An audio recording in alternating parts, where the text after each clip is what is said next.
साईडला पोरांची नाही पाऊस नाही साहेब हात करा तिकडे काय साहेब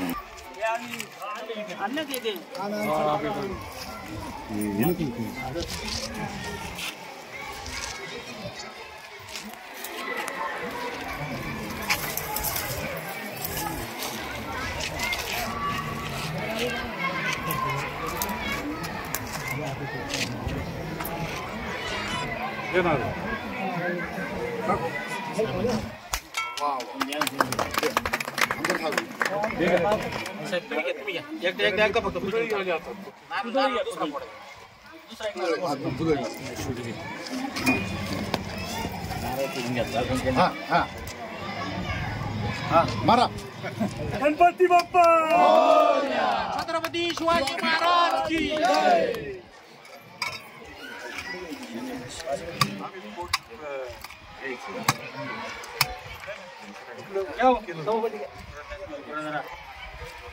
असं काय करता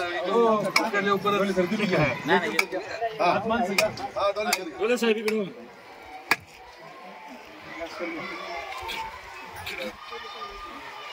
त्यांचा भेट तुम्ही घ्या. चालू करायचंय ना चालू करायचं हा आपलं 3 आपण दूध घातलं आपण एखादा 10 लाख रुपयाची 3 हा या चंद्रन भेट घ्या.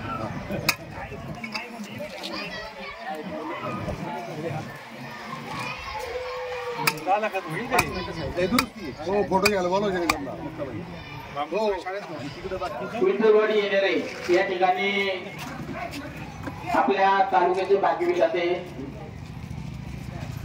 आणि खरोखर तालुक्यामध्ये ज्यांनी विकासाची कामं आणली ते आदरणीय अतुल शेठ बेनके साहेब यांचं आगमन झाले. विठ्ठलवाडी येणारे ग्रामस्थांच्या वतीनं त्यांचं प्रथमतः सहर्ष स्वागत करतो. आणि त्यांनी ज्या विठ्ठलवाडी येणारे पोरसुबाई मंदिर रस्ता, विठ्ठलवाडी छत्रपती हायस्कूल ते मुक्ताबाई रस्ता आणि विठ्ठलवाडी येणारे इंग्लिश मीडियम लंगडवी रस्ता या ठिकाणी तब्बल 30 लाख रुपये हा निधी साहेबांनी दिलेला आहे.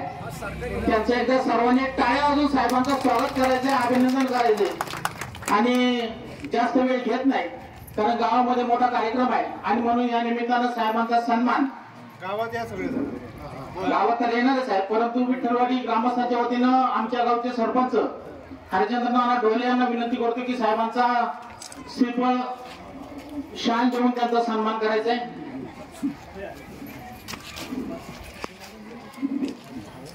त्याचबरोबर त्यांच्या समोर आलेले आदरणीय अरुणजी पारखे साहेब यांचा सुद्धा सन्मान विठ्ठलवाडी ग्रामस्थांच्या वतीने होत आहे. त्याचा त्यांनी स्वीकार करायचा आहे. शांताराम शेठ ढोले यांना विनंती आहे की पारखे साहेबांचा सन्मान आपण या निमित्तानं करायचा आहे. त्यानंतर आमच्या गावचं वैभव आणि जुन्नर तालुक्यामध्ये ज्यांचं नावाचा बोलबाला येणाऱ्यामुळे होतो ते बाजीराव शेठ ढोले पंचायत समितीचे माजी सभापती आणि राष्ट्रवादी काँग्रेसचे माजी अध्यक्ष यांचा सन्मान यानिमित्त सन्माननीय विवेक ढोले यांना विनंती आहे की सन्माननीय बाजीराव शेठ ढोले यांचा सन्मान आपण शाल श्रीफळ आणि पुष्पगुच्छ देऊन करायचा आहे. त्याचबरोबर विठ्ठलवाडीवर प्रेम करणारे आमचे पहिलेपासून ते 10वी पर्यंतचे मित्र विजय शेठ गोगरे हे सुद्धा या कार्यक्रमाला उपस्थित आहेत. त्यांचा सन्मान आदरणीय सरपंचांनी करायचा आहे अशी त्यांना विनंती करतो.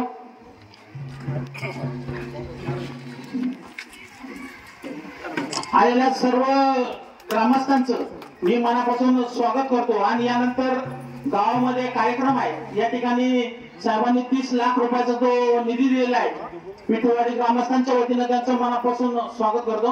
आणि साहेबांना विनंती करतो की आपण या निमित्तानं साहेबांनी सर्वांना संबोधित करावं.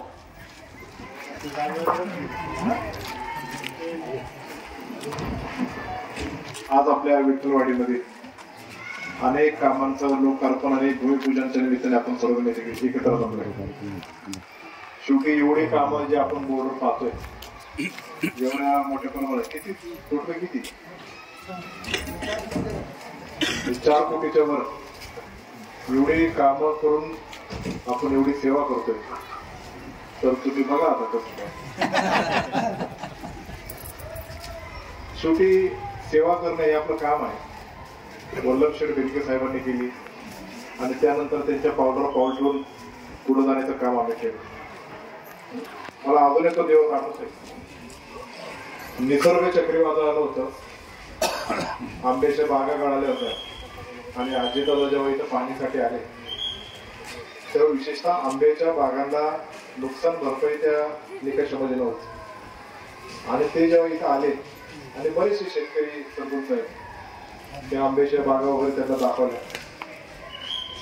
संजयने तर गाव फोडला.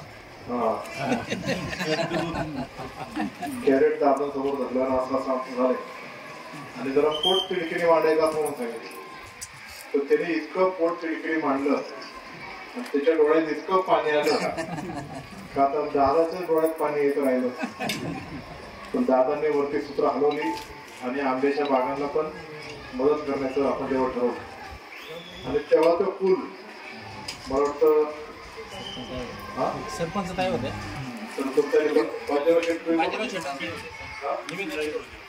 तृप्ती जाईल तर ते थोडासा काम करा. आधी वल्लभशेठ बेनके साहेबांनी केले, आता मोठं करायचं. पावसामध्ये खूप मोठा पाऊस आला तर ते पाणी खूप वाहतं आणि ते मोठं मग संपर्क बंद. तेव्हा तो पूल आपण जवळपास 1 कोटी रुपयाचा केला आणि तिथल्या स्मशानभूमी असेल किंवा रोज रस्त्याच्या लगत असलेली शाळा, तिथे अनेक रस्ते, अनेक कामं तुम्ही जे मागा ते पूर्ण करण्याचं काम आम्ही केलं. शेवटी राजकारणामध्ये अनेक स्थित्यंतर घडतात, तर ते स्थित्यंतर घडत असताना लोकांच्या सेवेच्या प्रती आपण पुढे मागं पडता कामा नये ही काळजी मी माझ्या राजकीय कारकिर्दीमध्ये घेतली आणि पुढेही ते सेवेच्या माध्यमातूनच पुढे आम्ही जाणार आहे. तुमचा सर्वांचा आशीर्वाद हा पाठीमागे राहील अशी अपेक्षा व्यक्त करतो. तुम्ही सर्वांनी माझं स्वागत केलं त्याबद्दल आपण सर्वांचा आभार मानतो. सरपंच आणि तुमचे सर्व सहकारी जेव्हा जेव्हा माझ्याकडे येतील तेव्हा आम्ही काम केले आणि भविष्यातही करत राहू.